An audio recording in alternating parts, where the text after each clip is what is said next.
Well, guys, that wild ride for the past 4 years, well, she's finally over. And the first step off that big old party bus, we collectively landed in a big old pile of shit. But before we talk about Biden's speech earlier today, we got to address all of the pardons that dropped here today. So, first thing we'll do, I just want to cover what Trump said from Joint Base Andrews here, and then we're going to get into the pardon list because it has some notable exceptions. But you know what? I'll just say this up front. I'm a little disappointed that some people aren't on there, and we'll get into who they are, and you already know by the thumbnail anyways, but at the end of the day, I guess there's a common theme. I can tell you both ways about it, but we'll cover what he said here at Andrews. In front of roughly a crowd of 500 people, who shouted, "USA, we love you, and thank you, Trump." The president took the stage to speak, and he spoke. He also received a 21-gun salute from the military. "You are amazing people. This is a great country. A great, great country. This is my greatest honor and privilege to be your president." Trump also acknowledged,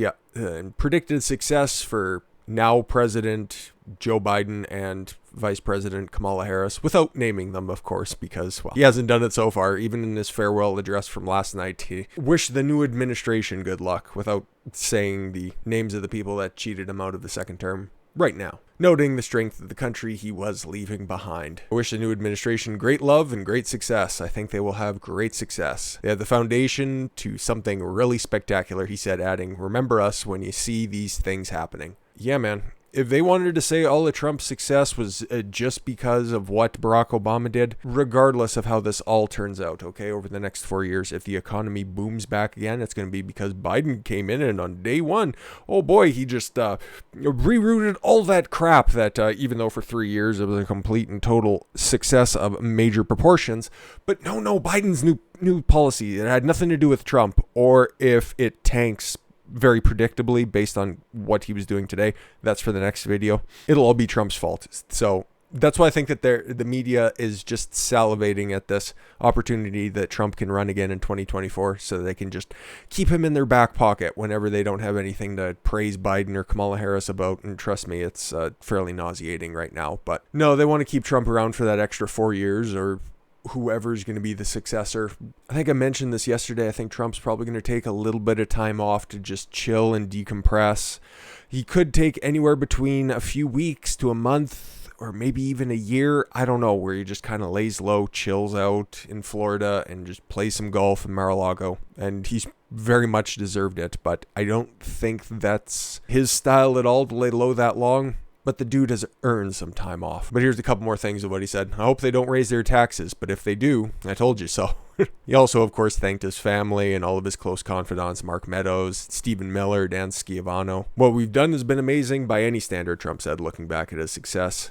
"And we were not a regular administration. You goddamn rights. You goddamn rights." And more importantly, how he ended, "Goodbye. I love you. We'll be back in some form." Exactly. So he's just going to take some time to chill out and figure out what the hell the next step is.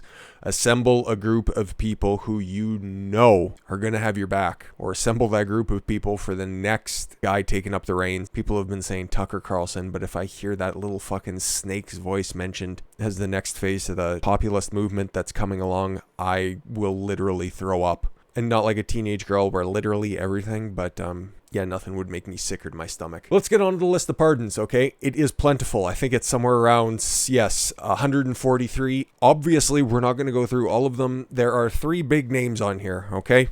First and foremost, we're going to cover a rapper. Not the rapper you know. One Mr. Bill K. Capri. President Trump granted a commutation to Bill Capri, commonly known as Kodak Black. Okay, I don't know modern hip-hop. My love of hip-hop stopped around the time that Biggie took 2 in the chest on my 3rd or 4th birthday. I can't remember. But yeah, that's when my love of rap. The NWA was already broke up. Tupac was dead and in the ground, and all of Snoop's best work had already been put to vinyl, so fuck it. I don't know if this dude's a big player in the game, but no, he's apparently loved by the community. This commutation is supported by numerous religious leaders, including Pastor Daryl Scott and Rabbi Schneur Kaplan. Okay, so he's loved by Christians and Jews alike. Additional supporters include Bernie Carrick, Hunter Pollock, Gucci Mane, Lil Pump, Lil Yachty. Okay, I've heard of Gucci Mane and I've heard of Lil Pump. Little Yachty, you guys are just fucking nuts with your naming conventions. Whatever. And Lamar Jackson of the Baltimore Ravens. Listen, I love the Baltimore Ravens, but I haven't been able to do a sports video in a while. Lamar Jackson is just a smaller black Tim Tebow. Changed my mind. Jack Brewer, formerly known from his time spent with the National Football League. Okay, I guess. And numerous other notable community leaders. Kodak Black was sentenced to 46 months in prison for making a false statement on a federal document. Oh, the horror. Oh, the horror. He had served nearly half his sentence. Ugh. Before his conviction and after reaching success as a recording artist, Kodak Black became deeply involved in numerous philanthropic efforts. In fact, he has committed to supported a variety of charitable efforts, such as providing educational resources to students and families of the fallen law enforcement officers and the underprivileged. Fucking A. In addition to those efforts, he has paid for the notebooks of children, provided funding and supplies for daycare centers, provided food for the hungry, and annually provides for underprivileged children during Christmas. You know what? I understand that they're probably trying to make him seem as great of a human being as possible, but I can't overstate the fact that this dude turned his life around. And that's a big thread running through all these commutations and pardons. People who have notably changed their life for the better and served the community. Like even the last batch that we seen and we went through there, it was a bunch of people doing the exact same stuff who have a long history, regardless of what their crime was, of turning their life around, making their community better. And we're going to cover the guy just underneath Kodak Black here before we go and show that this just isn't a partisan type effort that Trump did when he pardoned or commuted these sentences. So let's finish this up. Most recently, while still incarcerated, Kodak Black donated $50,000 to Dave Portnoy's Barstool Fund, yes, which provides funds to small businesses affected by the COVID-19 pandemic. That's great. That's nothing you can say about that. Oh, it's a tax write-off. Just fuck off. Kodak Black's only request that his donation go towards restaurants in his hometown. Hey, cool. Good enough. And you know what? We got a statement from him from not but an hour ago. I want to thank the president. Drops the Twitter handle because he's been away for a while. He's missed a couple of things. For his commitment to justice reform and shortening my sentence. I also want to thank everybody for their support and love. It means more than you'll ever know. I want to continue giving back, learning, and growing. Dan Scavino.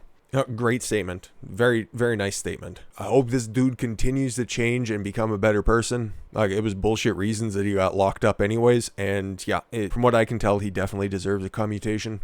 I didn't look too much into his past. I don't know anything about his music. Maybe he should be put in jail just because of his musical output, but that is not for me to decide. But some people who were dissatisfied by who did and didn't get a pardon would immediately point to Kodak Black's past, okay? Trump pardons rapper Kodak Black, whose music video depicts Trump supporters being choked. The music video for the song Tunnel Vision, I couldn't be asked. I don't really care. Okay, here's what he did as an artist, by the way. This is a musician doing whatever they want with their craft, okay? Normally pretty hands-off with this stuff, and I don't really care. If I don't like the stuff, I don't listen to it or I don't watch it. So the music video for the song Tunnel Vision features an actor wearing a red MAGA hat driving to an outdoor area labeled hunting grounds, where he then finds a black man and attempts to shoot him with a rifle. When he is unable to fire the rifle, the two men get into a scuffle and the Trump supporter is depicted being choked. Little Kodak, they don't like to see you winning. They want to see you in a penitentiary, raps Kodak Black during the chorus of the song. Ironically, the rapper was pardoned by President Trump on Tuesday. This song is from just after Trump got inaugurated, by the way. So they leave that out here. So 4 years is a hell of a long time.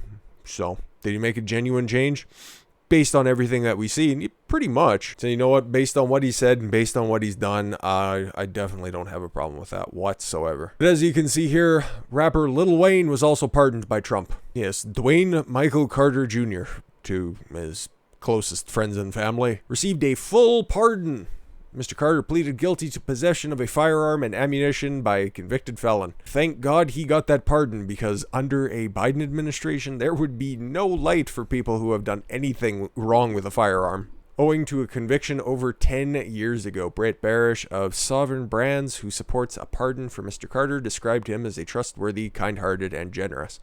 Mr. Carter has exhibited this generosity through commitment to a variety of charities, including donations to research hospitals and a host of food banks. Deion Sanders, who is very much based and on the level, who also wrote in support of this pardon, calls Mr. Wayne a provider for his family, a friend to many, a man of faith, a natural giver to the less fortunate, a waymaker, and a game changer. Yep, pretty much, if you go back and take a look, even just a few years ago, right around when Trump declared and everything, he was talking out about never experiencing racism and not thinking that it's that big of a fucking deal. So he's been on the level for a long time, so I was glad to see him come out, and I don't know if support President Trump is the right thing to say, but he was at least giving him a fair shake, and that's more than a lot of people have done. So he was rewarded for his loyalty, and that's another thing that Trump is very big on. Here's the one I get, but to justify it would take Olympic caliber mental gymnastics. So I'm just going to tell you that this one is just along the same line. Well, it's not even the same lines as, I forgot Roger Stone's name, but yeah, it's a little bit different because that one was another big setup job. But this one here, okay, here's the official White House statement on it. Stephen K. Bannon, President Trump granted a full pardon to Stephen Bannon. Prosecutors pursued Mr. Bannon in charges related to fraud stemming from his involvement in a political project. Mr. Bannon has been an important leader in the conservative movement and is known for his political acumen. Yes, he is one of the big reasons that Trump won election in 2016. When he came in as the chief strategist for the Trump campaign, the entire messaging changed for the Trump campaign, okay?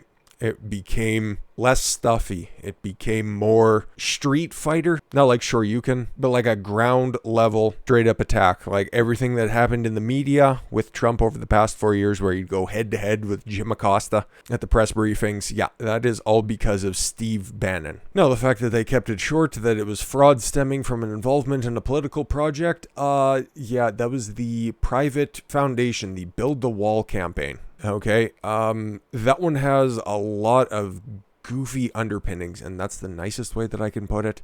It was supposed to be a private entity. It's kind of like Linwood's Fight Back Foundation, okay? Or most of the money, it's all going to go to, building the wall. It's all going to be, going for that. And nobody in charge is going to be taking any sort of salary from it. Don't worry, all of the money raised is going to be going to the project itself, not to the people behind it. That wasn't such the case, okay? It was started by, I forget his name and everything, but he was a veteran who was paralyzed. A very tragic story in and of itself, and he kept putting all of his time into it, and eventually he did need to take money from the project in order to finance it, and then Bannon was involved with that as well, and may or may not have been taking money out of it. That's the entire political project, okay? And that's what they mean by fraud stemming from a political project. Yeah, I don't know a lot about the case. It does seem a little bit suspect. Could it be a setup? I don't know. Could it just be the fact that Steve wanted to dip his big old hands into a fucking big old pot of money? Highly possible as well. Listen, Bannon did a lot of good work at the beginning of the campaign.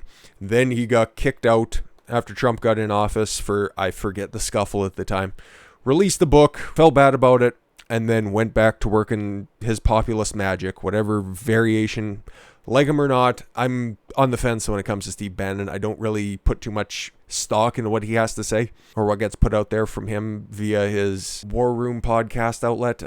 Like it or not, he got a full pardon. I understand, because when he'd have to go to trial, Bannon would be target numero uno when it comes to political backlash, because Stone's off the hook, Manafort's off the hook. There's pretty much nobody left who has current charges facing against them that were deeply loyal to Trump to really persecute. So he was the last one that was hanging there, so they needed to get him out of there as quickly as possible. I understand it. I don't quite like it, but at the same time, I don't really care. Because if we can play some whataboutism for a little while, just take a look at the pay-to-play ones that Bill Clinton handed out, the pardons and the commutations the morning of Barack Obama's 400 and some odd, and George W. Bush, everybody there, and HW heading out of office, that he pardoned all of the Iran-Contra players. So it's just fucking save me if Trump pardons Bannon. But who's notable not being on the list? Well, okay, we'll just blanket this one to begin with. Anybody with the last name Trump.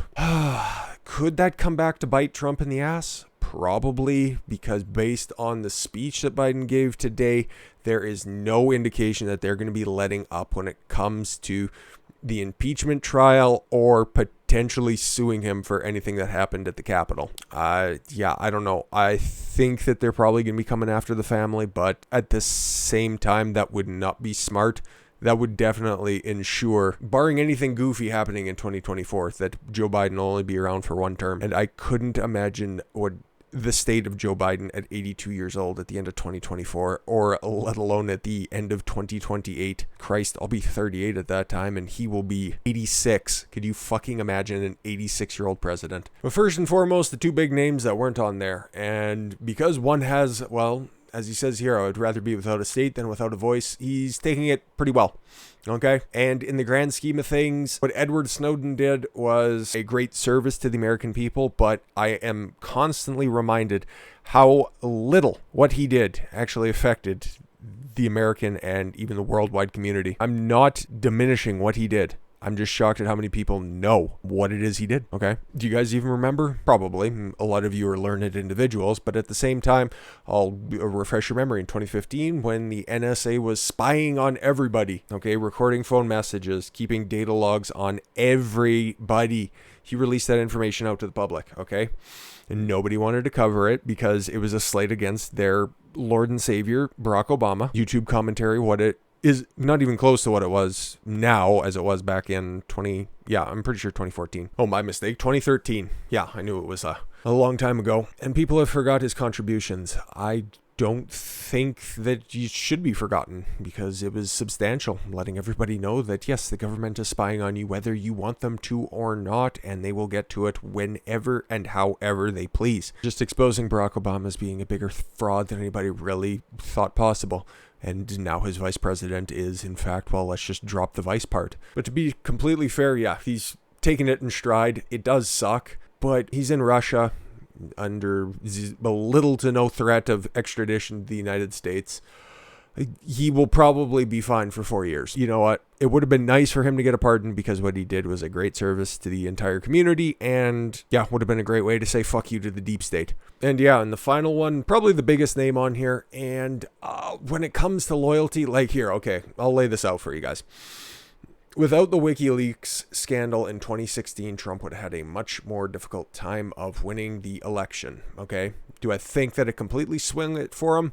It's tough to say. It's tough to say. Perhaps, probably. Is he in great danger in the London prison where he's shacked up currently with very little hope for bail? Yes. Belmarsh Prison is one of the harshest prisons in the entire world. Supermax penitentiary, and apparently he's losing his mind more and more by the day. Will he be around in 4 years? I don't know. Maybe. Hopefully. 100%. Hopefully he even gets fucking bail. Because what he's being kept for is just insane. But to be completely honest, it was one of those things that was on the table. And this is another folly of Trump. And I'll be completely honest. I'll just set this up how I think. The Senate Republicans had the ear of Donald Trump. This is according to sources, reports, whatever. Assange and Snowden were both on the table, and they were taken off at the last second because the Senate Republicans promised not to impeach him. I think I laid this out last time when I said that Trump wasn't perfect because of the people that he surrounded himself with, giving him bad information. And this is another thing. It's like, okay, if that really did happen, if this wasn't just a monumental oversight, if he did this as some kind of a negotiation tactic with Mitch McConnell and that cabal of ingrates, well, what's stopping them from walking that back? Okay, the person who is most effective and most capable of exposing their corruption is still behind bars and has no real path to freedom, and then they just vote to impeach Trump and bar him from ever holding office again. Monumental mistake. I'm not going to say 100% that not pardoning Snowden and Assange was a smart move. Probably should have, based on, pardoning Steve Bannon, but at the same time, I'm not looking for the government to do anything for anybody. I'm not freaking out. I don't want to say the name that I'm thinking of right now. But at the same time, I can tell you that he said that Trump was a fucking coward by not pardoning Julian Assange. And that guy is the biggest grifter on all of YouTube, 100%. This is a guy who doesn't take a side on anything. The only human being who says that he completely stands for one thing, and then a couple days later, just walks it back and just hand waves it all away. Total fucking grifter. grifter to the core. Man, oh, I work so goddamn hard. Oh, I work so hard. And then like a month and a half ago, oh, I need to refocus my vision of what I want to accomplish here, and then halves his workload and just sits back and collects thousands of dollars on a stream every night. I think I'm making this fairly obvious who it is, but he's also one of the main reasons why I started this channel, because I seen exactly the path he was taking, and I could see him for the spineless human being that he is. So today's "Trump is a fucking coward" tweet really just that was the end of it. Coward is somebody who doesn't stand for anything and just falls for however the wind blows, and that's that dude to the core. It's not Trump, somebody who values loyalty, who pardons people and gives them commutations based on how they've improved their life during their time or after they've served their time, in the case of a pardon. Julian Assange, I don't want to besmirch him because what he did was great, but I'll give you the other side of the story here. He was hell on earth at the Ecuador embassy, okay? And another reason where his pardon was always going to be a long shot is because Mike Pence went down to Ecuador to request his extradition in person, okay? That's why it was always a long shot, because he was an enemy of the deep state, and we've seen that in action. That's why if the Senate was up there in Trump's ear telling him not to pardon Snowden, not to pardon Assange, even though they were on the table, I would lend credence to that. And based on the actions of Mike Pence, who was always a stupid person to surround himself with. And that's something that you guys know, that I have been 100% staunch in my opposition to Mike Pence. I said that he did a good job at the vice presidential debate, but you make sure you pay attention to those people out there saying, oh, it would be such a great thing if Mike Pence ran in 2024 because, oh, that would be what the Trump presidency is without Twitter. Well, you've seen what kind of a spineless coward that little fucker was. Today, especially, just sitting there looking up at Biden like he always did for Trump. Whenever a real man, and I don't want to call Joe Biden a real man, but whenever the real man in the room was speaking, oh, he just looks at him with glowing praise. It's because Mike Pence is shaped like whatever container you pour him into. Political coward, just like Joe Biden. But yeah, like I said, it sucks that Assange and Snowden didn't get pardoned. Am I going to lose any sleep over it?